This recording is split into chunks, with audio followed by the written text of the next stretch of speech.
and Peggy. Hello, everyone.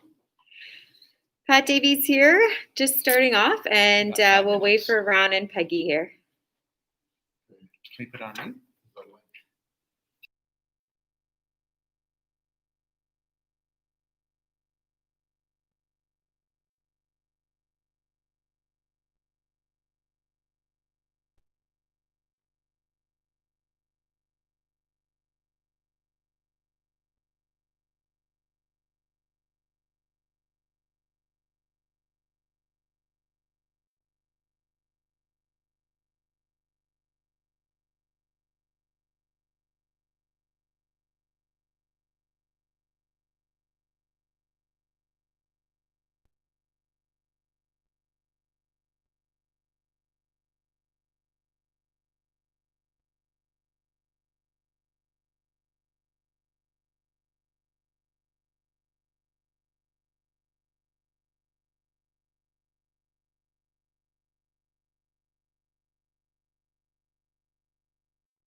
Go. Good afternoon, everybody. We acknowledge we are hosted on the lands of the Mississaugas of the Anishinaabe, the Haudenosaunee Confederacy, and the Wendat. We also recognize the enduring presence of all First Nations, Métis, and the Inuit peoples. Thanks, Sean. My name is Peggy Aitchison. Many of you have heard from me over the last few weeks. Some of you haven't heard from me at all, and we look to rectify that later today. It has been, I'm one of the principals of the Toronto District School Board Virtual Secondary School, and I'm both daunted by that title and task, and am grateful for the title and task. You know, when I've written to some of you that we've communicated with, I've said we are building history together. And that is no exaggeration. We're doing something that certainly has never been done in our school board before. I'm not sure has been done anywhere. And I will tell you for certain that it has never been done anywhere with more commitment in the time frame that we were given to build this. I have appreciated greatly the opportunity to connect with many of you. And I apologize for those of you who have called or who have written any of us, any of the administrators here, that you haven't had an answer back from, because it does become hard to do two things at once. And our major priority was ensuring that teachers had assignments and that students had teachers. And I think we finished that. We think we finished it about 7 minutes ago. Part of the, as I said, part of the challenge of setting up the school, and I don't want you to hear this as a poor us, but I do want you to hear this as an understanding piece.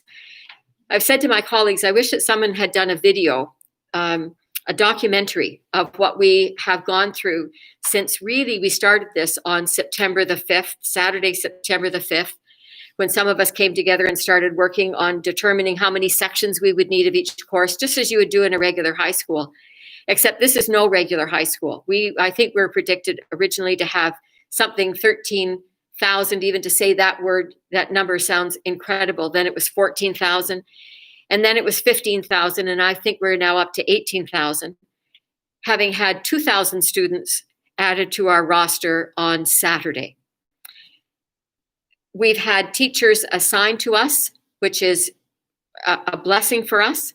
At the same time, we've had teachers request to be returned to their schools, and we missed some of those people. We got that straightened around. But then we found that we had a number of teachers who were on leave of absences that we weren't clear about. We still have to sort out accommodations. But we're working on it as quickly as we can. But we recognize sometimes that when we move quickly, we also make mistakes. And I'm the best of the mistakes makers. But we do want to correct mistakes. And I know that some of you wrote in the timetable problems form, and where we, as of yesterday, where we could address those, we have addressed those.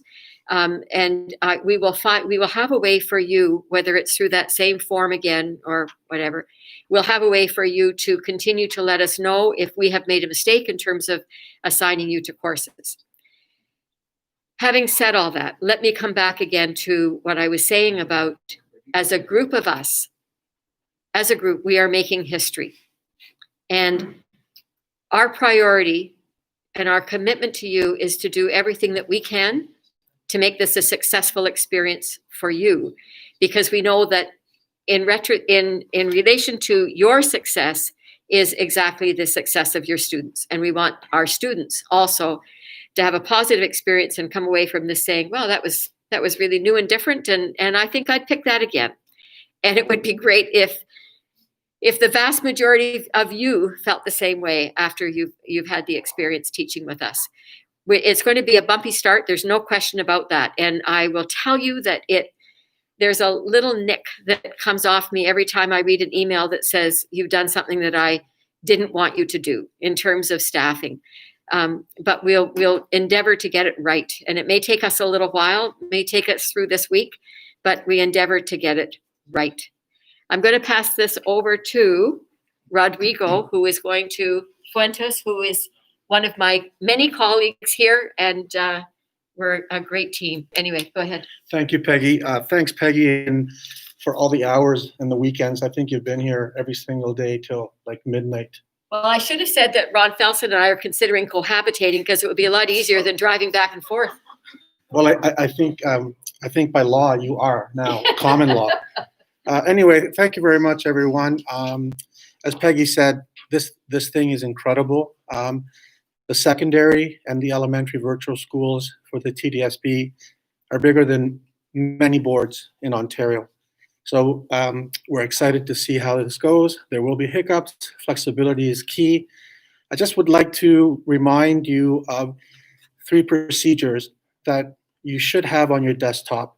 They will be linked to the staff room. They will be linked to other areas. But the first 2 you've already done, PR 608, sexual misconduct by students. Please make sure if anything comes to your attention, whether it's you overhear it, if you read it in an assignment, please let the vice principal know for that student's alpha. The nice thing about the training and what we have to sign off on is that we don't make judgment calls and we don't investigate these things, but we need to report them. The other one is PR 560, of course, abuse and neglect of students. Once again, the judgment piece has been taken away from us, which I think is a very good thing. If we hear about it, third party, in some sort of writing, please report it to a vice principal. And the last one that I would like to recommend you keep on hand is the PR 515. This one applies to all workers, all students of the board. It is the workplace harassment prevention and the human rights policy. We will be emailing you and putting in the staff room the pamphlet that's been around for 2 years now that you should be familiar with. And it's how to respond to acts of discrimination. There's a very, very, very detailed outline of what it is that you need to do if you encounter any discrimination against any of the 14 protected grounds under the Ontario Human Rights Code. You need to stop it, of course. You need to call it what it is and report it to a principal. Or a vice principal, and then we have to follow up. So that's PR 515. PR 608, 560, and 515. Really good to have on hand. We will post these. Welcome. I came only last week to the school. I got off easy, I think, because my colleagues have been working nonstop for about 3 weeks. Thank you for your patience and your flexibility. I'd now like to introduce one of the vice principals, Mr. Michael Hawes. Hi. Thank you, Rodrigo. Hello, everyone. It's great to be here. I know you can see me, but I can't see you. But I just want to echo some of the sentiments that Rodrigo said, as well as Peggy. It has been an incredible amount of work that's been done in such a short amount of time. And like Rodrigo, I only came into this about a week and a half ago, and it's amazing what we've been able to accomplish in such a short amount of time. So I'd like to thank Ron and Peggy for their leadership. It's been absolutely outstanding. And I know that you're all going to be in good hands with the staff and the administration that we have. Just like the start of the year at any school, there are a number of forms that have to be completed. So forms such as the online code of conduct, the use of online tools, media release forms, and the 511K for phys ed. Just for your information, all of these forms are going to be managed centrally through SIS, so we're not going to have to worry about them right now. As well, attendance taking. We're going to be doing a web-based attendance, and a lot of the instructions for that are going to be in the staff handbook, which will be coming your way shortly. And I think at this point, I can pass it over to Ron for talking about staff absences. So thank you, and we'll see you soon. Hi, everyone. It's great to be here. I just want to echo what Peggy and Rodrigo and Mike have said. This has been an incredible ride so far, and there's going to be bumps. And I appreciate in advance your flexibility and your adaptability as we work through this for the very first time, I think, in the world, to have a school the size of 18,600. I just want that number to sink in, 18,600 students. It's unfathomable.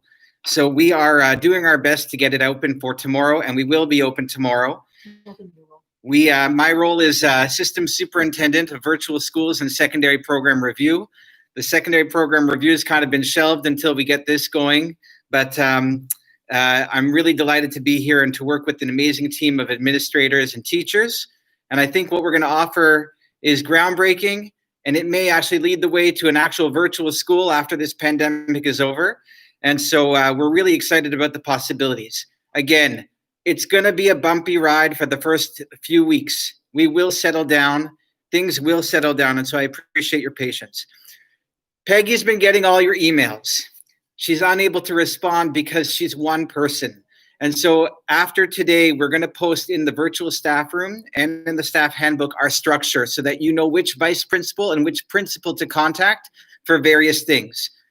Peggy can't manage she won't say it, but she won't admit it, but she can't manage 800 emails from the teachers, 800 teachers and parents and other people emailing. So we're going to figure out a structure, and we're going to provide that to you so that we have a structure. We just have to provide it to you so that you know who to go for what. We're going to break things up by department. We're going to break things up by surname. So just like kids have a vice principal by surname, unfortunately, we're going to have to work it out the same way that teachers will have to go to an administrator for various things. We did share the staff handbook this afternoon. We'll continue to update it, and we'll let you know what sections have been updated as we do them. A lot of you have been saying we don't have bright space shells. They are being created. They're running the script every few hours. So if you don't have one by tonight, please keep checking by tonight. I know it doesn't give much time to prepare your shell. We're going to do what we can. If you don't have your shell set up tomorrow morning, but it's there, you'll greet your students. We're going to have an online module for them to complete. And if you need to go slowly at the start, we go slowly at the start. It's okay. They haven't been in school since March, so we're happy to have something going for them. We do have an orientation module for them. Pat's going to talk about that in a second. And we'll continue to make sure that the shells are created. We'll be here at 7 in the morning, and we're going to try to go through all the shells that haven't been created. We are going to share a list of courses that you're teaching in common with others. So if you're teaching grade 11 English, you'll know who all the grade 11 English teachers are.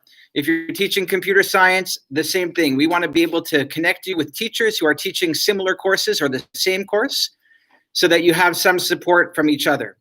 We're also in the works is the development of POR structure, an interim POR structure, because operationally and pedagogically, I think the powers that be recognize that we need to have some sort of POR structure in this school of 18,600 students and almost 800 teachers. So as soon as that gets landed, we will do a posting and people can apply for a POR structure, for a POR position. If you don't have a teaching assignment, we are going to send an email, as Peggy said. I think it was about 17 minutes ago. We finished placing our last occasional teachers, our LTOs. If you don't have a teaching assignment, we will send out that timetable as soon as this meeting is over. We will connect with you. I'll tell them that in a second. We will connect with you about whether it's resource or student success. Many of you have 2 teaching assignments. Now that we've landed all the LTOs and occasional teachers for tomorrow, we may be able to remove one of those teaching assignments from some of you. As you know, in 2 of the quadmesters, you'll teach 2, and in 2 of the quadmesters, you'll teach 1. So we need to make sure that there's a balance, and we're going to do our best to rectify that so that nobody is teaching more than 6. Nobody will be teaching more than 6. That's a guarantee. It's a collective agreement that we all live by. And so ignore the courses that might appear in Brightspace for quads 2, 3, and 4. We're only focusing right now on your quad 1 timetable, and we've made some adjustments as we go, but we just didn't have time to clean them up in quads 2, 3, and 4. There's, again, almost 800 teachers. I'm going to just check my list to see if there's anything else we've missed. Oh, last thing, teacher absences. You will continue to use SmartFind Express the way most of you have used SmartFind in the past. You will log your absences by going into SmartFind Express, code 10, personal illness, whatever it might be, and you'll indicate that no supply is required. At this time, until we develop a process with employee services for occasional teachers, there will be no occasional teacher assigned for a 1-day absence. You'll indicate in the announcement feed of your course the work for students to complete, and you'll notify the principal or vice principal that will be working with you according to department or by last name. So again, no supply required. Post your work in the announcements feed, and eventually, once the process is developed, we'll update you on teacher absences. I'm going to turn things over to Patricia Davies. She's our e-learning guidance and support teacher. She is a wealth of knowledge about Brightspace, and there are a lot of Brightspace questions. I'm going to turn it over to Patricia to take it from here. I'm really looking forward to being in this school with you. Those of you who I've worked with before, whether it be at Northern or EduTravel, wherever it might be, I'm really happy to have you here. And for the new people, looking forward to meeting you at some point virtually. Hi, everyone. Pat Davies here. Great to see all of you. I was excited to see some names that I knew when I was hearing about names, so that's great. I'm really excited to work with everyone. I don't know if we mentioned this already, but I see there's a chat going on. We're not monitoring the chat this time. There's too many. So if you do have questions, please do email us. So there's a couple of things that I wanted to talk about. One is the virtual staff room. So as Peggy and Ron said, the virtual staff room is that it is virtual. It is a Brightspace shell. It includes all the teachers that are teaching in our virtual secondary school, and it will have important information. We'll put reminders on there. Also, you'll have links to things like the staff handbook. And I see that hundreds of you have already accessed the staff handbook, so that's fantastic. Ron also mentioned the staff handbook is a live document. We will be updating it, and we will give you reminders or make you aware of any updates that we do using that online staff room. So in the online staff room, you'll see in the widget on the right-hand side, there's a link to the staff handbook. There's also going to be the welcome message template that you can use for your students. Your students are going to be accessing your classes, and it's nice for them to be able to see a welcome message, friendly words from you, welcoming them into your classroom. So please make sure that you do that. And after this meeting, I will be sure to put a template so you can see what other teachers have used in the past. No need to reinvent the wheel. So also in there, eventually we'll have student information once those class lists are finalized, and information about marks. How-tos. So in the staff handbook on page 24, there's a little FAQ section. And in there, I've included information about one, how to activate your class. If you don't activate your classes, your students can't see anything. So there's information about how to activate your class. It's a 3-step process, very easy. The second is adding students. Many of the teachers in the virtual secondary school have class shells that are more than one course code put together. For instance, if you were teaching a GWL 301/9, you would have been given 2 Brightspace course shells. So in order to merge those together, you can add students, and I've included some instructions about how to do that. And we hope to get a video up there as well, so that you can have, some visual cues about how to do that. Finally, orientation slides. Tomorrow is going to be orientation for your students. They're going to want to get to know how to use Brightspace. Many of them will not have had any experience with it, and some will have already. We had a lot of students taking summer school courses with us, and there's quite a few teachers in the TDSB that are using Brightspace. But we like to do an orientation where everyone hears the same information. So those orientation slides are included in the staff handbook on page 8, and I'll also put a link on our online staff room. You'll have to make a copy of those slides, and that's so that everybody can personalize them with your own information, and students will have access to that. After you finish your orientation in the virtual classroom, please do post that recording so that students always have access to that information. So I think that's it for me. As I said, please do email, and if there's anything missing from the staff handbook that you feel would be helpful, please do let me know and I can add that in. So I'll pass it back to Ron or Peggy here. Hi. I was just watching some of the questions in the chat. I won't remember more than the last 2, I don't think. One of the questions was about students. What will they do if they can't remember their passwords? My understanding is that TDSB has emailed students who haven't logged in within the last 2 weeks, 3 weeks, 4 weeks, whatever it was, and given them a message to log on, and that message will automatically say to reset their password, so they should be all set to go. One of the questions was about if we have 2 classes or 2 sections in a period, can we merge those classes? You can merge those classes, and we'll provide information about how to do that. The afternoon classes, there was some confusion about when the classes started. So the morning class goes from 9 to 11:30 with 2 hours of you teaching and you being available online, and a half hour of asynchronous learning on the part of the students. The afternoon class starts at 12:30 and goes till 3 o'clock. I think that was corrected on the TDSB website, but was incorrect for a short period of time. Ron, is there anything coming up there in the questions that we can answer straight away? Class caps. Class caps, we are bound by the collective agreement, and we will sort out class caps issues as we work through the first few weeks of the course. Someone asked about contacting students. Yes, you can contact students before you activate your course. If you're placed in a course that you're not qualified to teach, I believe that we gave you the link to the course concern form. We'll send that link out again for those of you who might have been assigned a course in the last day or 2 days that doesn't fit your qualifications. I know that some folks are teaching courses that they haven't taught for a lengthy period of time, and we're happy to look at that, although I don't know if we can make any changes. We did go by qualifications. There was a question from a couple of teachers about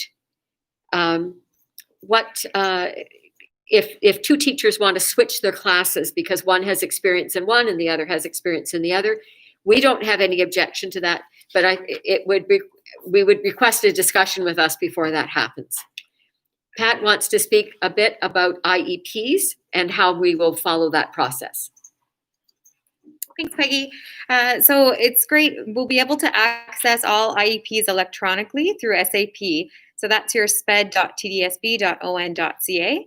There are some instructions already existing on the online staff room. There is a link directly to SAP, as well as some help documents that if you're not familiar with the SAP process for accessing student IEPs, you'll be able to work through those instructions. But again, feel free to email us if you have any questions. And we will. Y code is. I was just going to say, we will let you know, the students in your class who have an IEP, so you'll know what IEPs to search out once we give you the instructions on how to do that. We will also endeavor to let you know who in your class is currently or has been a student who has studied in an ESL class, so that you know the accommodations that you'd want to provide for the ESL students. We're also looking at the chat, and there's lots of great questions. We're going to try to compile them like we did with your initial questions and put them in an FAQ, add to our FAQ. One that I want to answer right away, though, is the why. Some of you might see what is the Y code, because it's not on the Coding 101. Just to give you a sense of the size of the school, we can't build more than 99 sections of the course code. And so when we get to the 100th section, we can't use ENG 2D1, for example. So the Y code is the same as a 1. It's just that we couldn't build more sections. So if you have ENG 2DY or CHC 2DY, that's the same as ENG 2D1 or CHC 2D1. We have, I think, 120 or 130 sections of many of our compulsory courses in grade 9 and 10. It's volume. It's just volume. The P code, if it's the last character is P, it is a specialized program, and it might be the TOPS program, or it might be the MAX program, or it might be the MAST program at Danforth, but it is more of like an enriched type credit. And you teach the regular. Yeah, and everyone needs to remember that we teach the Ontario curriculum. The overall expectations of the course is what we're teaching, and so we may not match exactly our specialized programs in schools, and that's just fine. Again, we'll put together the questions, we'll add them to our FAQ. We really appreciate you being here today. The time is just before 3, and we wish you all a great start to tomorrow. We hope that isn't today's meeting hasn't caused more questions than answers, but we'll certainly try to get those questions answered as quickly as we can. Thanks for being here, and have a great start to tomorrow. Thanks a lot.